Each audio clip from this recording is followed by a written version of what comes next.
What's going on, podcasters and YouTubers? This is Hav here, one of your hosts from the Real Fan Review, coming out of Long Island, New York. With me today, we got our man in the chair, Al. How's it going, everybody? We got my brother, your brother, the one and only B. What's up, everybody? Yeah, B. I don't know if people can see B, but B's there. Hey, I'm here. He's here. So listen, guys, we're going to be talking about the Ant-Man and the Wasp Quantumania, even though it should just be Ant-Man 3 or Ant-Man Quantumania. We'll talk more about that. Or Kang one. Ant-Man and Janet. We're going to be talking about that review today, about that latest Marvel MCU movie. And we're going to touch on The Last of Us, episode number 6, I believe it was, that came out this past Sunday. So there's a lot to talk about with Ant-Man and the Wasp. So let's get right into it. Let's talk non-spoiler for the people who have not seen this movie this past weekend. Yeah. Al, your thoughts on the movie in general? This movie, it's a fun movie. It's a colorful movie. It's a humorous movie. I don't know if it's an MCU level movie, in my opinion. It left a lot for to be desired in that sense for me. And I don't even know if I could say see it in a theater. Watch it. You know, if you're not, especially if you're an MCU fan, you're gonna have to watch it. Mm-hmm. There's some elements of the movie that do play out, I guess, in the story that they're going to tell. So you'll need to see it for that, just for those little clips. But in terms of needing to see it in a theater, in fact, some aspects of it, I think we'll do better seeing it at home because the graphics in this movie did not warrant a movie theater. Wow. To me, I thought they were looking bad on the screen because they were just like maybe early cuts for the trailer. Right. To me, they look just as bad in the theater. Oh. Yeah, like that scene. There's one scene where you see Scott and Cassie running, and it felt like they were running into place in front of a screen. Like it the didn't volume. Yeah. So again, overall, there's some good cameos. I mean, not that they were needed, but it was good to see certain actors be brought into the movie, even if it was for 5 minutes. But I missed other characters, like what's his name? The ex-cons? what's his name? Huh? The ex-cons? Yeah, like I would have liked T.I. and what's his? Oh, I can't believe I'm drawing it from Chips. Michael Pena. Michael Pena. Yeah, I would have loved for them to be in this movie. Of course. Even to be like, I would have liked for them to have been the guys outside talking to them from outside the quantum realm, trying to get them out and guiding them. And like, I would have liked something like that to add to this story. I felt like that would have added a greater dynamic to the events because as I was talking to B offline, the trailer sold a different story than you're getting when you watch this movie. Right. I thought Scott was going to have different motivations for why he was going to help Kang than what he actually does have in the movie. The trailers fooled us again. Yeah, I liked the motivation the trailer made us think he was going to have than the actual motivation he had in the movie. I wish they had gone with the one they alluded to and not the one they actually gave us. MODOK was great to see, but I hated the visuals of MODOK. And I don't like the way he plays out at the end. Throughout the movie, he's funny. I think he brings some humor to his scenes, but overall, I think there was a wasted opportunity with MODOK. And the ending, you know, really didn't climax for me the way you would think an MCU movie of, you know, supposedly an Avenger level event as they were trying to hype it up to be. Like there was so many missed opportunities for the climax that I wish they could have just redone the movie before they released it. Yeah, man, I got you, man. I mean, my overall thoughts on the movie is that I thought that it could have been a better movie. I think if they wrote it differently and kind of stuck to what the trailer gave us, it would have been a better movie. And I think that there's some parts of it that are amazing. there's some parts of it that are a little wonky and weird, and there's some parts of it that I'm like, okay, I see what they were going for. But there was definitely some parts in the movie where I got my Palpatine on, and I was like, just do it, because I know what they were trying to hint at, and they should have went completely there, but they didn't do it. And we'll talk more about that in the spoiler section. But yeah, the movie is not MCU's best, but it's not MCU's worst either, man. So like I can see where the ratings are coming from. I understand the critics saying that it sucked, and well, half of them saying that it sucked. And then you got the audience score saying it was all right, it was good. You got an 83% score, I think, so far in the Rotten Tomato people. So like, I don't know, man. To me, I, Yeah. I I did see the movie twice, so that says something alone that I wanted to go back and see it again. But not sure, man. It's not MCU's best. Not it's better than what's been in Phase 4 so far. But definitely not MCU's best. But I would say you should still see it in the theater. I think it's a good time if you're an MCU fan, like most of us are. You're gonna want to see the story and continue the story from the MCU world, and a great Mhm. introduction to a new villain. So I think it was great, man. Um, in that aspect, Brandon, how about you, man? Non-spoiler review. Truthfully, in watching the movie, I really enjoyed it in terms of it being an Ant-Man story. Like it felt like an Ant-Man movie. It did not feel like that Avengers level movie that they were saying, but it felt like an Ant-Man movie, and I enjoyed the banter. There was a lot of it was not a lot. There was a good amount of funny in there when it was needed, you know.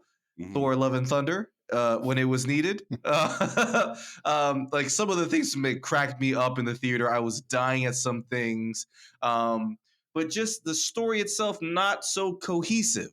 Um, it seemed like this should have been a different movie based on what they were selling, and Hmm. super duper kudos to Jonathan Majors because his Kang Oh is yeah. incredible. Mhm. My God, he was so good. But it didn't feel right. I Yeah. felt like it was a waste of his character. I actually kind of feel like it was a waste of Modoc's character. Um, and just it didn't propel in the ending the way that it should have for being the movie that we were being alluded to that it was. Mhm. So I liked it. When I look back at it from an Ant Man point of view, I really liked it. But in a Yeah. full MCU scope, it just was really lagging in what it needed. Yeah, definitely, man. So I mean, listen, that's as best as we could probably do without spoiling anything, because again, the trailer sold a different movie, which I wish we would have seen. But um, we're gonna go into the spoiler section now. I mean, real quick, Brandon, what's your recommendation on the movie? I would say you should see it. If you're an Mhm. MCU person, this is another connecting movie, as we would say. This is a movie that ties in what's going to happen forward. So if you're big into the MCU like we are, this is a movie that you want to see. If you're not so huge on the MCU, then like if you're looking for a movie to watch, go see it. But I kind of concur with Al. The visuals there did not allude well that this is something you could wait for Disney Plus. So you don't need to see it, but you should. Mhm. Yeah. All right, so I mean, we're pretty much all on the same board. It's like a movie worth seeing.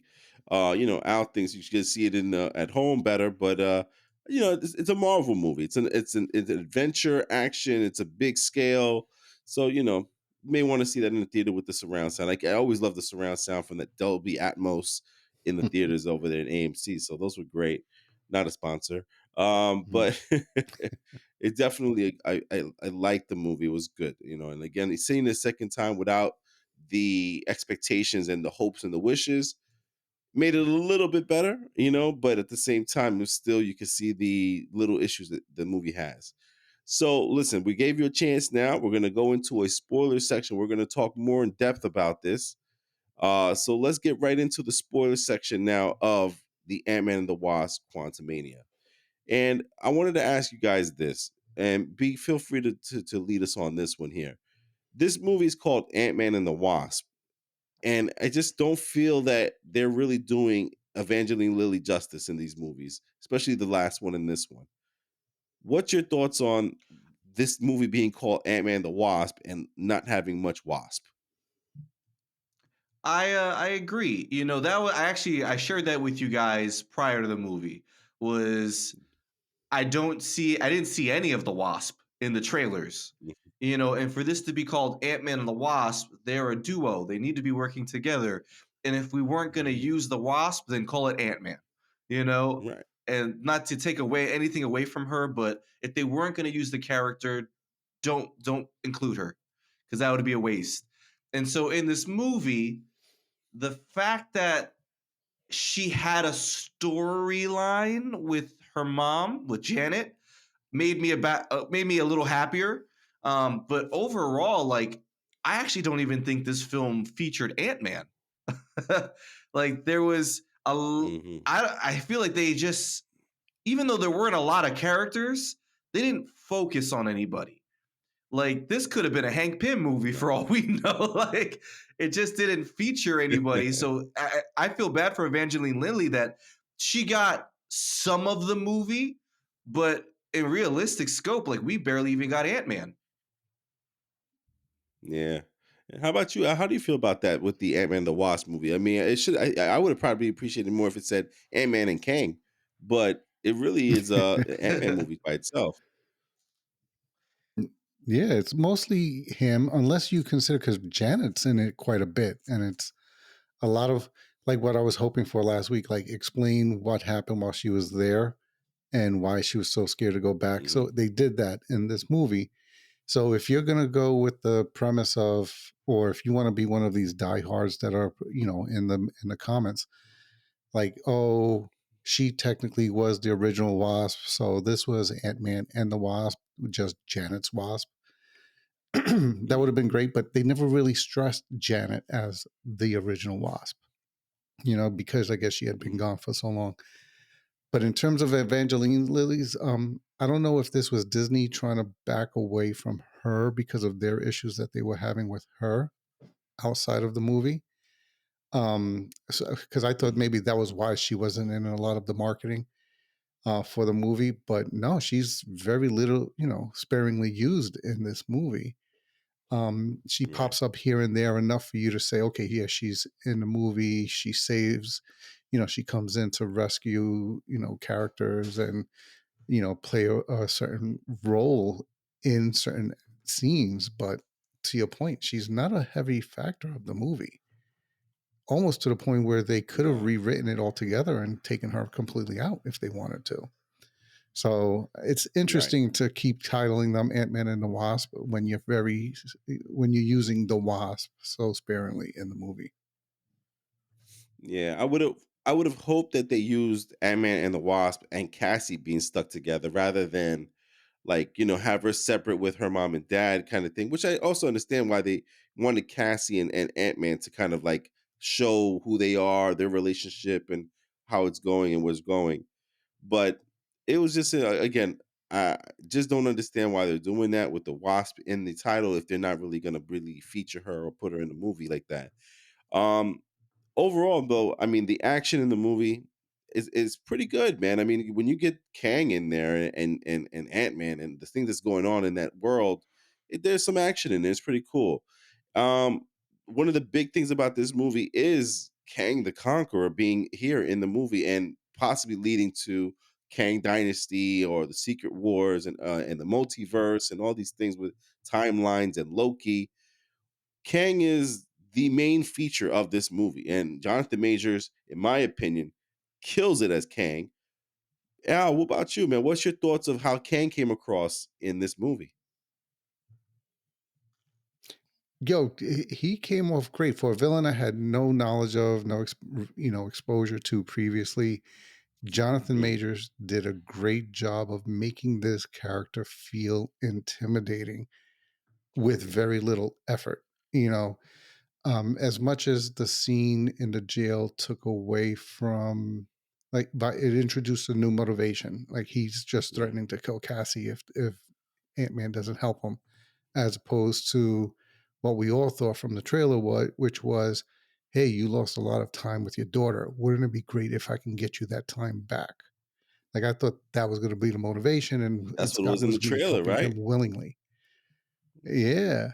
So to have it be, and then to show that power, like Kang just twisted his wrist very slightly, and you have the two of them being twisted and distorted in the air. They're being pressured like as if he can kill them in any second with barely a lift of his finger. Right.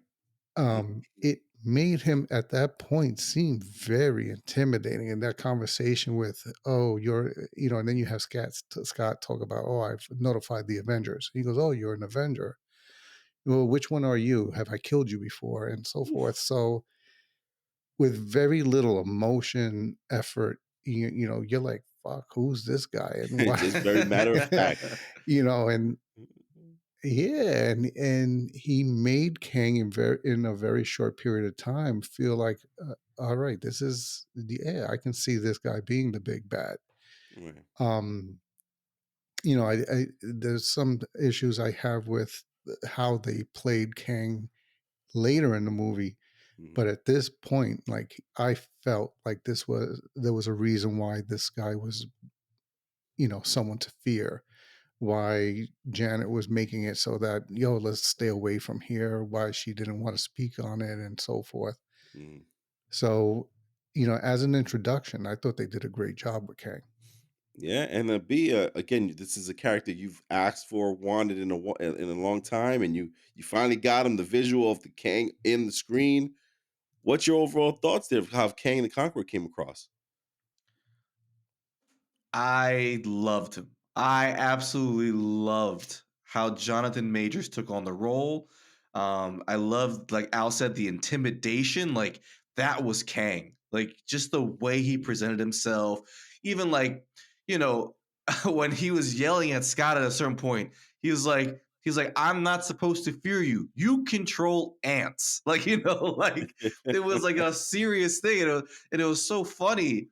And I love it, and I'm upset with the end of the movie and how inconsistent it was with how they used Kang as Mhm. compared to maybe even like 3 scenes earlier. Um, and I'm still very excited for what they're gonna do with Kang. I don't think this Kang is dead, because he's the Conqueror Kang. So Right. I think we'll see him again. But I'm excited to now see how they're gonna use these other Kangs, being as a lot of these space deities like Ramatut. Um, None of them were really Kangs in the comics. And Mhm. so if we're changing some of these backstories for them being Kangs, I'm now excited to see how are we going to use those characters as Kang now, and how is Right. Jonathan Majors going to differentiate how he plays each one of these Kangs, and it's got me more excited for him. Um, Mm. I will say one of my favorite parts in the movie is where Jonathan Majors forgot which movie he was in. He thought he was doing Creed my 3? man, my man was on Creed 3 for a second. He forgot the script. He was supposed to give Paul Rudd a blast, and he gave him an uppercut instead. Yeah, I gotta My tell you, man went that's southpaw. that's one of my biggest gripes with this movie. And again, we're in the spoiler section, so we're gonna go all over the place. We're gonna talk about the beginning, the middle, the end, and we're assuming if you're listening to this, you saw the movie as well, so we can kind of talk about different things. One of my gripes with this movie is you're selling this guy as the big bad, the one that's going to be the Kang for the multiverse and all the movies of Phase 5 and Phase 6 to come, and then they get rid of him at the end of the movie. And I'm like even the Council of Kangs at the end were they were all excited because they got rid of the exiled one. The exiled one is dead and all this stuff. So it's like the big bad motherfucker that's supposed to kill Avengers, who told Scott Lang, "Are you the one with the hammer?" You know what I'm saying? Like I thought that like the fact that he lost to Ant-Man in a fight is beyond me. One. Two, all that technology he didn't use once in the fucking fight. He was just beating the shit out of Ant-Man. You know, so it's like to me, he should have just pushed Ant-Man away and jumped through the goddamn portal. You know what I mean? But at the same time, Mhm. I get it's a movie and it's written and it's supposed to be this thing. but I really don't like the fact that this Kang the Conqueror, the Kang that we thought we were supposed to fear, is gone for now, and that just bothers me, man. Yeah. Yo, Javan, let me ask you a question because I asked B offline. Did you get the sense watching the movie that he was exiled, or did you think he just crashed there? I so this is the dumb shit, and I'm gonna give complete kudos to John Campea on this one. He was exiled because they even said they exiled him, right? And all this stuff like that. But John Campea brought up a great point. They exiled him with the equipment he needed to get out of the quantum realm. So they put him in the quantum realm with the Yeah, that's spaceship what. that could go out of the quantum realm. It just broke. It's just like this shit don't make no sense. But Yeah, that's why throughout the movie, I thought he was just trapped there. Yeah. I thought he was just trapped there. I didn't know he was exiled. I thought yeah, he was trapped there. I thought his ship crashed and the part broke and he couldn't get out. It wasn't until I saw that same clip I was like, wait a minute, he was exiled there. yeah. Those guys are fucking fibbers. They saw him crash land. They go, no, we exiled him. We exiled him. They took credit for it. Yeah. Oh my goodness, crazy. But let's talk about another character that just came on board into this movie, which is Cassie Lang. Who, of course, we saw Cassie in the other movies as a younger version of herself, but this one is the replaced, the actress that was in the Endgame movie with Catherine Newton from I think it's Freaky Friday with Vince Vaughn there that she was in the movie. I think she did a great job as Cassie Lang. I mean, she was believable. She wasn't annoying, and she was cool. I didn't understand how she had a suit, but yeah, she has a suit, and she was good. And I honestly could see her in the future with these young Avengers that they're trying to come up with. B, what was your thought of Miss Stature or Stinger here? I thought she did great in the movie. I thought they used her well. I'm actually excited to see more of her. I think Yeah, she's a great actress, number one, too.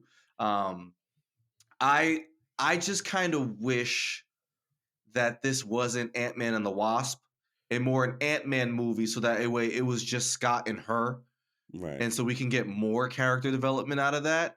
But I feel Mhm. like by having all the other storylines, it took away from her. Gotcha. And how about for you, Al? What'd you think of Cassie Lang? I like the character. I like the way the actress portrayed the character. I like the dynamic between her and Scott. The only thing that throws me off, and Marvel seems to be doing this a lot in order to introduce the new younger versions of I guess, the young Avengers that are coming out. Mhm. All of a sudden, they know everything. Like, there was no explanation about how, from losing Scott, because she was already, what, 9 or so when Scott in Ant Man 1. So between then and now, how did she learn all this stuff about quantum? Because Hank wasn't around to teach her. Nobody was like, and now she's developing a telescope that can look into the quantum world, and she has her own suit, and that's where I had to remind myself, like you say, it's a Marvel Yeah, movie, it's a somehow movie. this makes sense, Yeah, Marvel but does a lot of those throwaways because if you remember in the beginning of the movie, she was like, "Oh, I found some of Grandpa Hank's journals," and like it was a throwaway to Yeah. explain how she got it. So it's like, damn, she's a good learner because she read the journals. yeah, but if you take that away, the interaction between her and Scott was great. The way she, the humor of him trying to teach her how to punch, jump punch, You and didn't that see whole that? You scene. didn't see that? Like, I thought that was, You were this small. No. so I thought that was great. Yeah. But I thought, at first I was like, oh, that's kind of wrong. How are you bringing in a new actress? I thought that in the end, afterwards, I agree with the decision. You're bringing in a more of a higher quality actress to portray and bring some substance to this role that's going to be more dominant on the screen. So I can understand the shift there. Mhm. Um, but in terms of that, That was my only issue with the character was like, how does she go from a normal kid?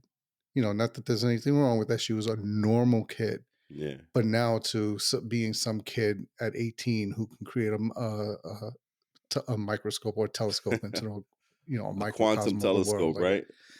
that was To map the yeah, like that was universe. a bit of a jump. Yeah, Yeah. And then like all of a sudden absolutely. she's an expert fighter. Or so, but otherwise, no, I thought they did a good role with that character, and the actress I thought made it believable as much as you can make these movies and roles believable. No, definitely.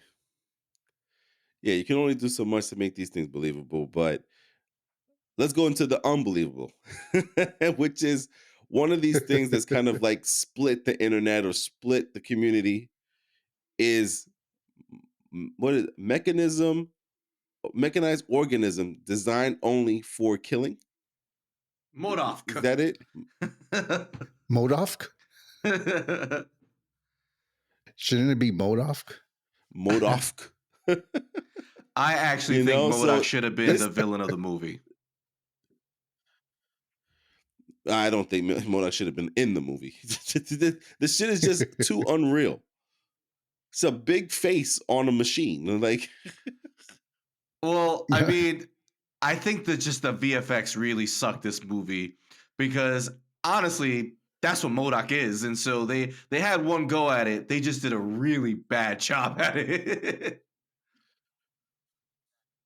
Yeah, right. he looked like his face was on a screen with a bad aspect ratio. Yeah.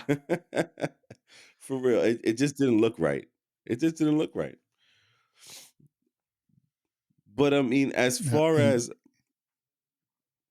no, go ahead out.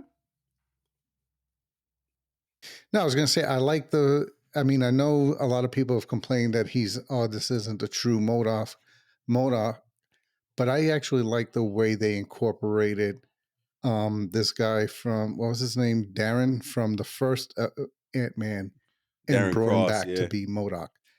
Yeah, I mean, I thought the way they intertwine these movies, I thought that was a good use of a previous villain to bring him back and made him Modoc. Because when you look at Right. how he supposedly gets beat at the end of the first one, he does shrink down and he does kind of shrink body wise, and then he disappears. So to Mhm. make him be Modoc, um, or have it be that he's made into Modoc, I thought that was a good twist and a good use of a character to incorporate a previous villain and use him to be the backstory for this Modoc character. Instead of introducing a new character, having to give a new background, explain who he was, how he became capable of being Modoc. I Right. like that. Okay, we already have the backstory because we know who he was and how he became this, and now we can just move forward. So I thought that was a good use. Yeah, man. And I have to say that Modoc did have the line of the movie. At least he died an Avenger. So that has to be the line of the movie, man. I saw Brandon was rolling with that one. Dude, I was dying in the theater when that happened. At least I Yeah. died an Avenger. Yeah, yeah, you did. Yeah, You Yeah, yeah, did. you're in. sure. You're in the group. Yeah. You're in. Oh man. Don't be such I a mean, listen, big dick all the time. try not to be a dick. Crazy. But yeah, I mean, I think listen, the Yeah. way Modoc came into the movie, I thought it was great. That whole scene when they were in the tribe area or the buildings that were alive area, and he comes in to kind of fly in and shoot things up, and he had all those missiles and the lights and the guns. It was intimidating and looked cool with the mask. But as soon as that mask went off, I was like, that's weird, but that's also accurate. So like so is not really much you could do with Modoc. I just don't think they should have brought him in that way. But I guess that's they did. Like Al had mentioned in the first, Ant-Man at the end of the movie, he does break into small parts first, and then he goes into the quantum realm. So kind of does make sense to use them if that's the only way you can use them and get them into the movie. How about you, B? What you think of Modoc?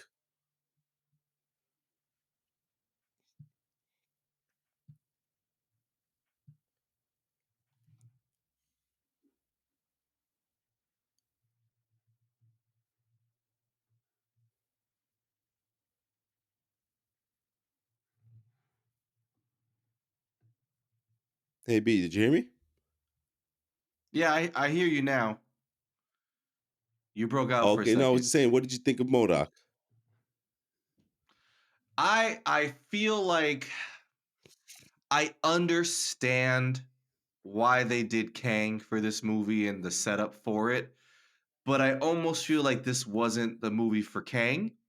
I feel like they should have rewrote the movie better to fit Modoc as the main villain. Where Modoc, after getting shrunk down, Mhm. takes over the quantum realm and he causes all these problems there. And he's like the head honcho making AIM, AIM, his main organization down there. And that should have been the movie of Ant Man fighting AIM and Modoc eventually. But I just think that I Mhm. love the character that they brought in for this movie. I just felt like they missed an opportunity with him because I shared this with Al. Marvel has a problem with its villains, where the more villains you kill, the less villains you have later. And you're now with the killing of all these villains, you Real. you now have like a timeline that you can set on Marvel, where I can say after this phase, like you don't got many villains left. No, not at all. Yeah.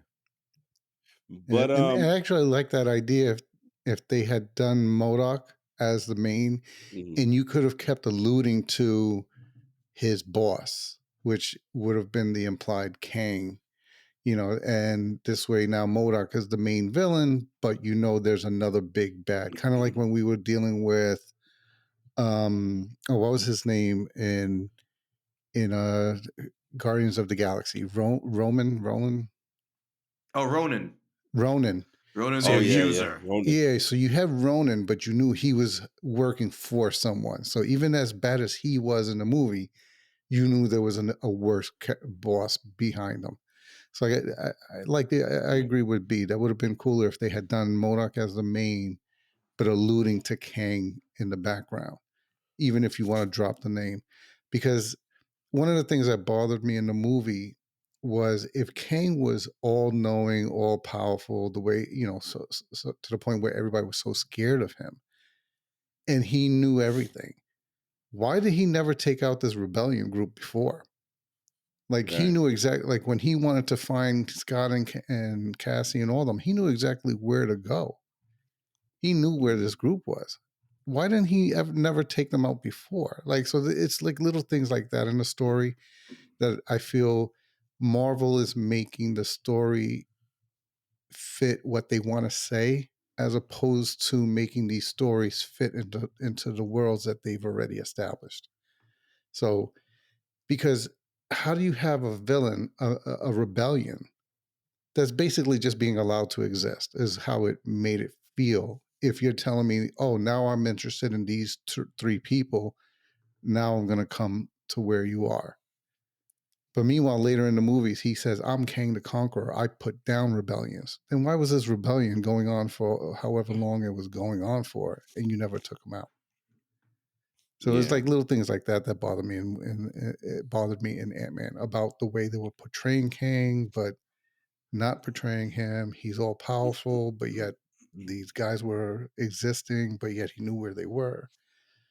Little things like that Right. that Marvel used to be able to flush out well in their stories. And I feel like little plot holes like this are creeping more and more into their stories.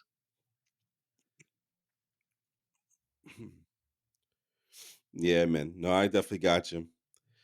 And speaking of things that kind of like didn't sit well with me, and it's like after the fact, it's like after I watched the movie, It was more of me thinking how this movie could have been even a little bit better or what they could have done differently. And I kind of mentioned it in the non-spoiler review, which is where I was saying there was a scene in this movie where I legitly was turning into Palpatine and I was like, do it. Do it. Like, and it's the scene where Jonathan Majors is putting his boots into Ant-Man's face over and over. And you clearly outmatching Ant-Man in this scene. And to me, Ant-Man was making the decision, I'm gonna save my family and my daughter, and I'm gonna either stay behind or make sure that we both are behind. And here we have the legendary Kang the Conqueror, the one who told you he's defeated Avengers before. And it's like Ant-Man had a shot even before he got sucked back into the multiversal engine core thing. I feel like they should have gone for it, you know? And if they didn't go for it with the Ant-Man being dead by Kang's, whatever powers or whatever, then at least Kang should have either gotten away and Ant-Man was stuck in the quantum realm. And they didn't go for it. And I felt like that was such a missed opportunity for some kind of stakes in the game. Because at the end of the day, at the end of this movie, Ant-Man goes back to his normal life up there, except he's wondering if he did something wrong. Kang is not part of the picture right now, Kang the Conqueror. And it's just like, so what happened? All this movie was for nothing, man.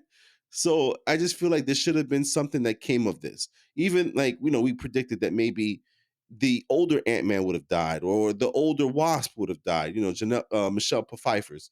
You know what I mean? I know it's Michelle Pfeiffer. I'm just kidding. Pfeiffer's. Michelle Pfeiffer's. Pfeiffer. But I really do think that someone should have ate it. Someone should have took it L for the cause for the MCU, and none of that happened. So I'm a little upset with it. That B, you heard some things that Al didn't like, some things that I didn't like. Is there something that you didn't like about the movie? Yeah, I would echo exactly what you said. I thought that Modoc was wasted in this version of the film. Right. Um, I felt like the ending I feel like the ending could have been more drier. Now, my thinking is like I understand that this is the third Ant-Man and you want to conclude the trilogy, but the movie should have ended with them getting stuck there. And maybe even Kang Yeah. getting out or something. But now we have like I don't know, it ended too chipper for a movie that had such high stakes. Yes. Yes. Absolutely, man. Absolutely. And then And also for me, go for it. I would say just the inconsistencies with the power in the movie. Like, you said it before, like Kang had all this future tech. He also during the rebellion, he was like one-shotting the rebellion people and they were poofing into dust.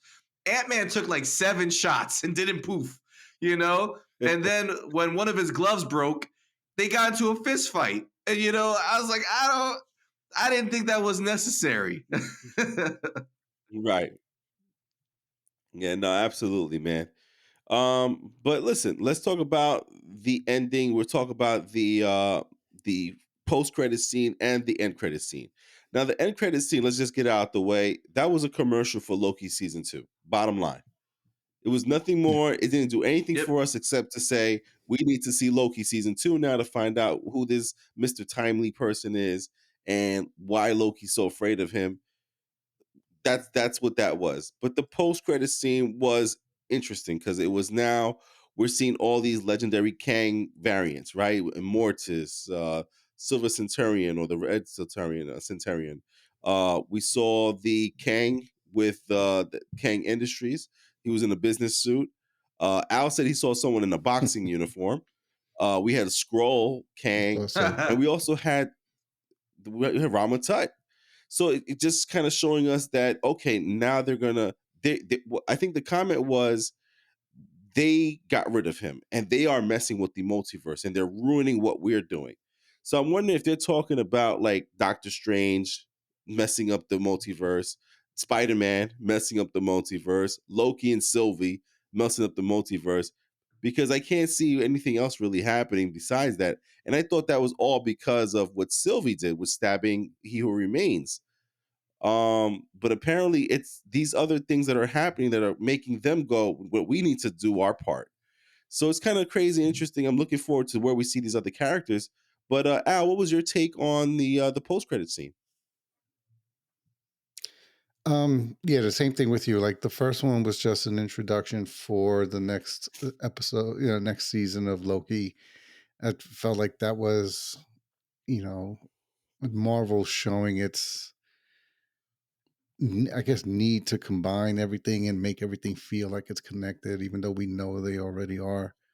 But the second one made it a little bit more, to me, kind of made it a little bit more of a stakes, because now Right. you have all of these kings teaming together and saying, okay, wait a minute, these guys are being capable of killing us.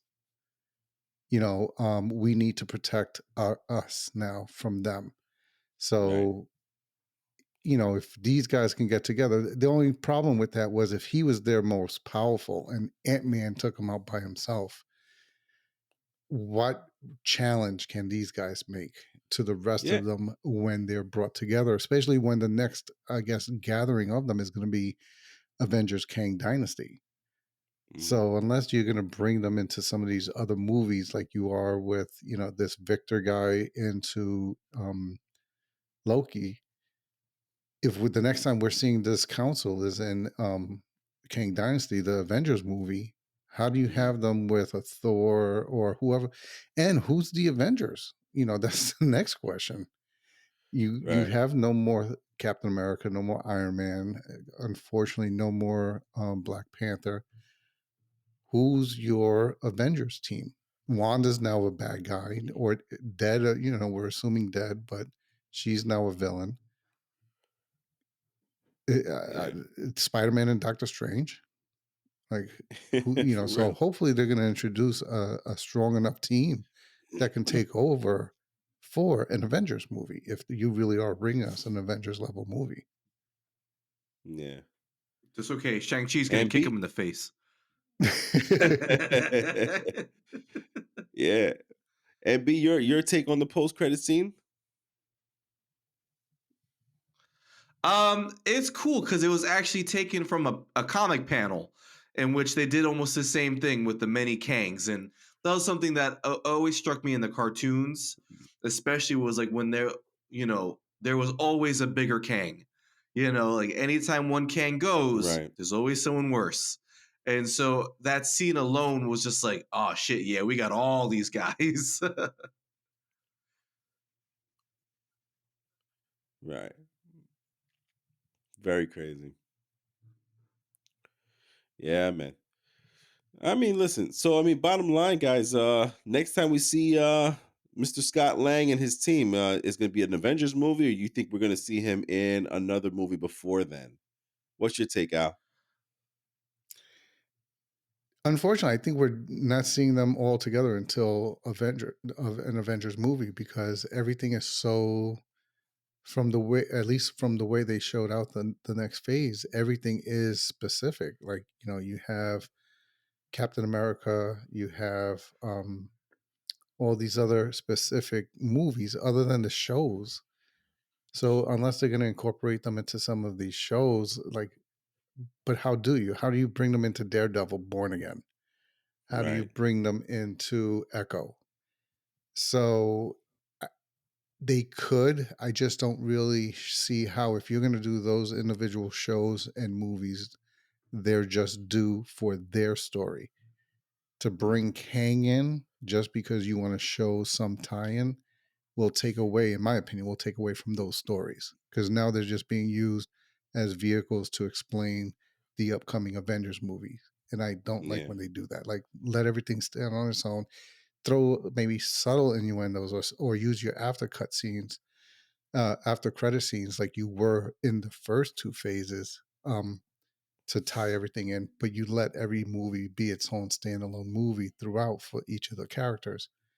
I want them to go back to that Mhm. and let these shows, let these stories and movies play out on their own.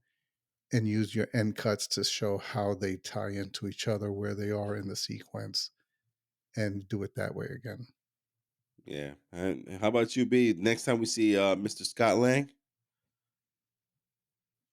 I don't think we see him again till Avengers. There's just Yeah. too much on the plate for Marvel, and nothing that really shouts, "Let's have Ant-Man."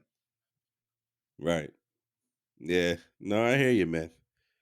I just wished again, good movie. It was good. I don't want to say that it was terrible and it was the worst. No, it's not any of those things. But it wasn't great. It wasn't really good. It was a good movie, and I did enjoy myself both times watching the movie, watching it with the fellas here, and I'm looking forward to the next Marvel movie still.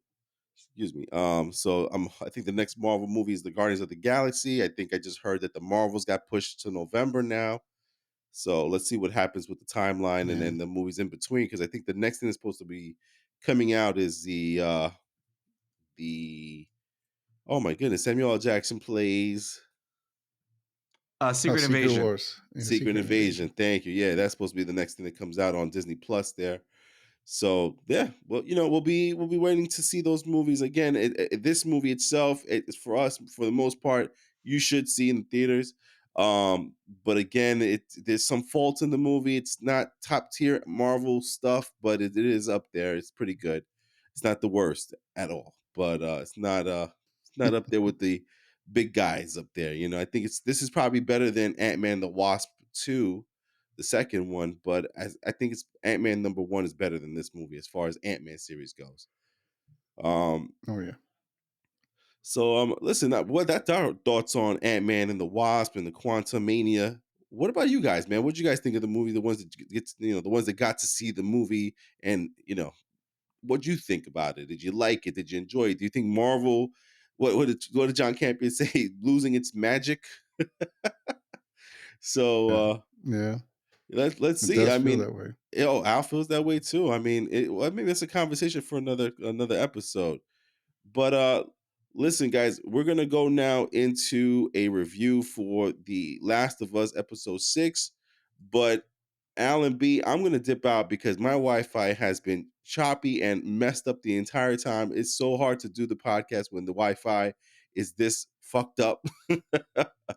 So I'm gonna let you guys take care of that, man. And listen, for me, guys, I'll see you guys on the next podcast. But these guys, I can't wait to hear what they say about The Last of Us episode 6 because I actually loved it. I think it's just phenomenal stuff, man. Just love this show, man. But for me, guys, I'm gonna say goodnight and get some medicine and some sleep too. Fellas, do your thing. Last of Us episode 6. All right. So I like this episode a lot because it gave us finally Tommy. It gave us a lot of stuff for Joel. Just that familial connection that he has with Tommy and that feeling of being abandoned by him when he Hmm. was looking for him, only to find out that Tommy gave up on him in a sense. Yeah. And then just building that connection with Ellie, just having that out in the open about how he feels about this little girl and how she's taken on like a daughter role for him in a sense. He didn't say that, but you could see that he meant to say it like that. And it was really cool to see that relationship really blossom from Joel's point of view this episode. Yeah. Yeah. There was a lot of scenes for me that made that clear. One of the ones was when after they come to the first of all, let me go before that. The couple that they show in the beginning of the episode, Mhm. I know they're not from the game, but they were hysterical. They were great. He walks in, he's like, "Yo, you made them soup?" And she was so like, yep. Yep. Yep. And the whole dynamic, and then the guy Joel asks like, "Where are we on the map?" And you better tell me the truth. Your answer better match your wife's. And he goes to the wife, "Did you tell him the truth?" She goes, "Yep." He goes, "You telling me the truth?" "Yep." And yeah, and just that dynamic, I was dying. I wish there was more of them on the episode, but I know. That was so good. yeah, but going back to Joel, and one of the scenes that made me realize that, especially for Ellie, she's in it. Joel's her man, no matter what. Was she's in the home with Maria, and she sees the board, um, and it has the two names, Kevin and Sarah, and she finds out that Joel had a daughter and that he had never told her about the daughter. And then Maria tries to say, well, there's apparently there's a lot you don't know about Joel. And she bounces back right away. What, like what, that he used to kill people? No, I know that. She Yeah. goes, Tommy used to do it too. Oh, you don't have a problem with him though, do you? Like, damn. Yeah, But she went in, yeah. yeah, but it just showed that it was like, you know what? She already knows what she thought was the worst of him, and she found out something personal, and she was still defending him. And Yeah. it just made me realize that no matter what, that's her guy, so to speak, and she's riding with him no matter what. She found out he was hiding a lot of some important information from her, and she didn't care. She Yeah. just moved right straight on from there. So, like you said, this was a great episode in terms of showing the dynamic between the families. And like, I thought it was messed up when you find out that Joel has been living, we see the life Joel's living, Yeah. barely having something to eat, hustling for everything he can get, even struggling to get a battery for a car. Turn around, you see Tommy has electricity, Tommy has running water, he has his own house. He's got a family. Yeah. He's having kids, they got sheep, they got cows, I mean, you name it, they have it. And they're watching movies and as a movie theater, and Joel was thinking he had to come and save him. And how And long he was doing that for. yeah, and for him to have ghosted his own brother, I was like trying to find why he would do that, other than the fact of, like, you said, like, he didn't want to go back to that life. Yeah. And whether it was Maria or his own coming to that decision, he decided to, like, not answer his brother, not respond to his brother. And your brother's living a rough life. How do you not tell him, yo, come here? Yeah, and especially like it's said in the episode where he was just like, I've been trying to find you. He goes, and we only way I knew that you were alive was through talking on the radio. And then you find out he stopped talking on the radio because she said so.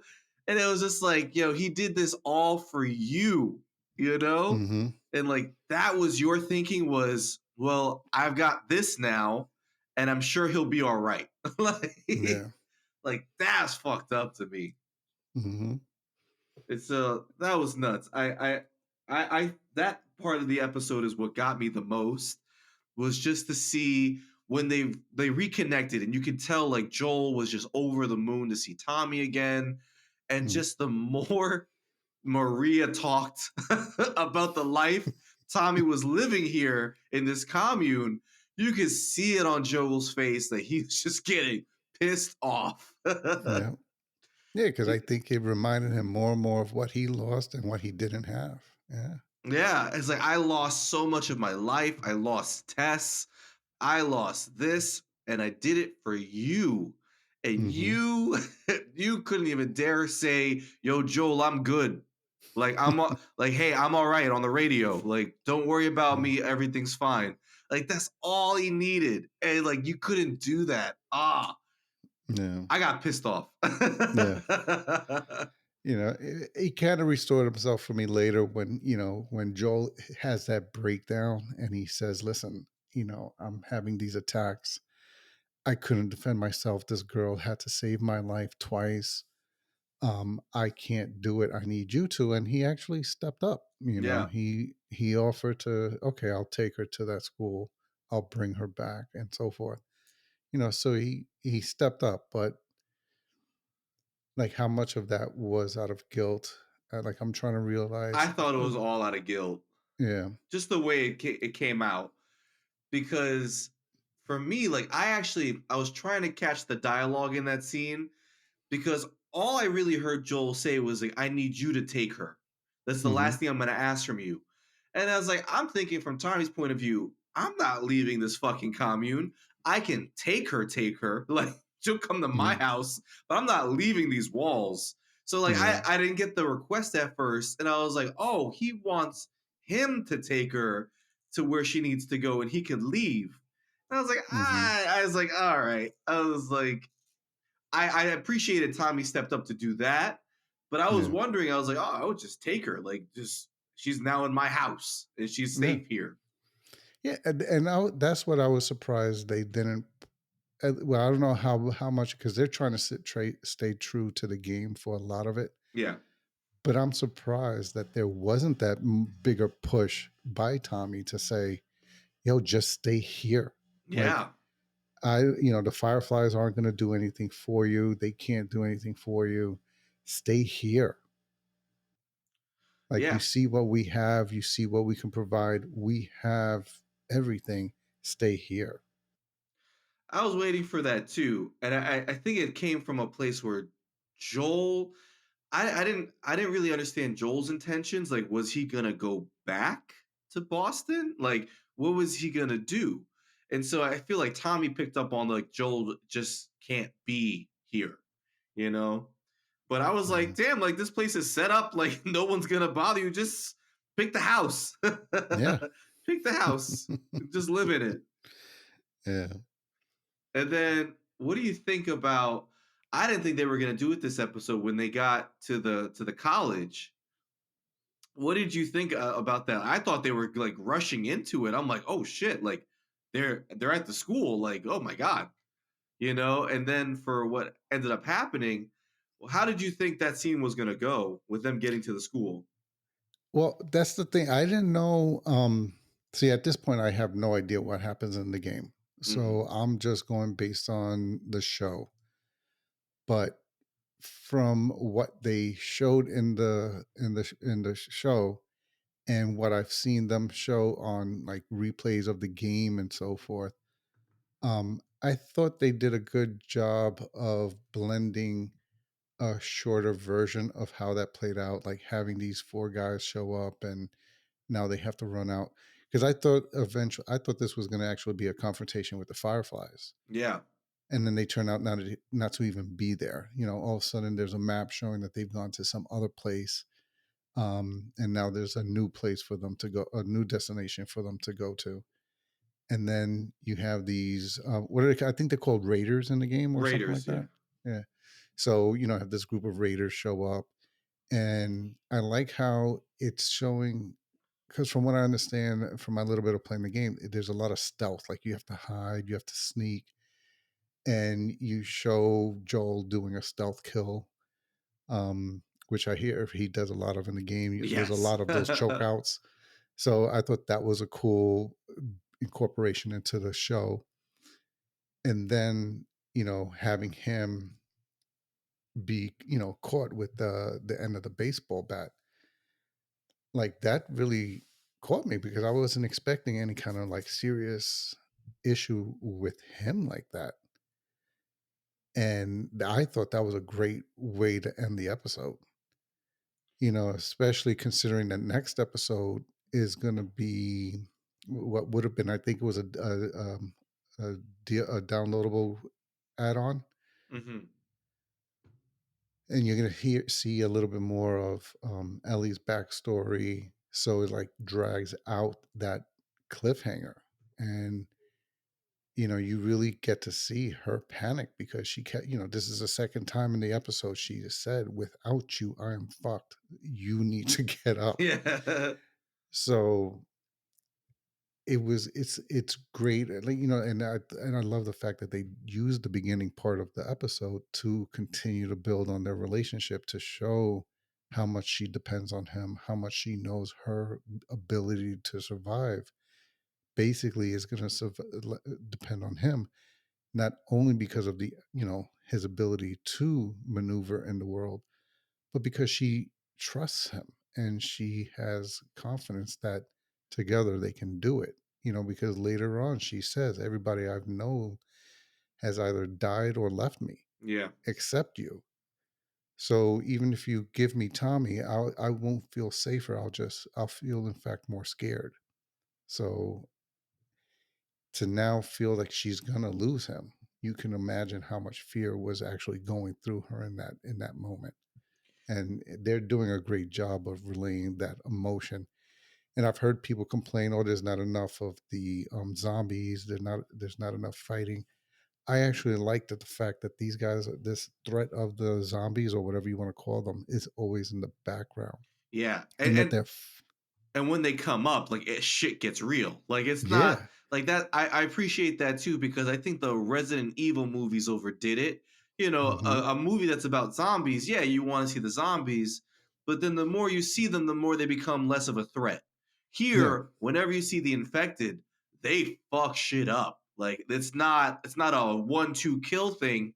It's I'm fighting for my life every time they show up. yeah, yeah, and but it allows the show to focus so much more on the characters. Like I want to know more about Joel than watching Joel fight three zombies. Yeah, Like, show me, what he's dealing with after he beats the guy.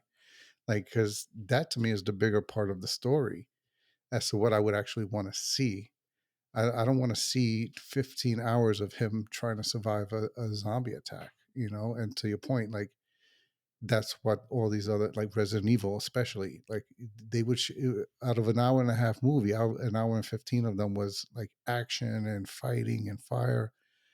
You never really got to know the characters. Whereas here, you almost feel like you would feel the loss if Joel actually got bit or something happened. yeah. And I like that they're focusing on the people and the characters more than, oh, let's show you fighting, some computer generated zombie.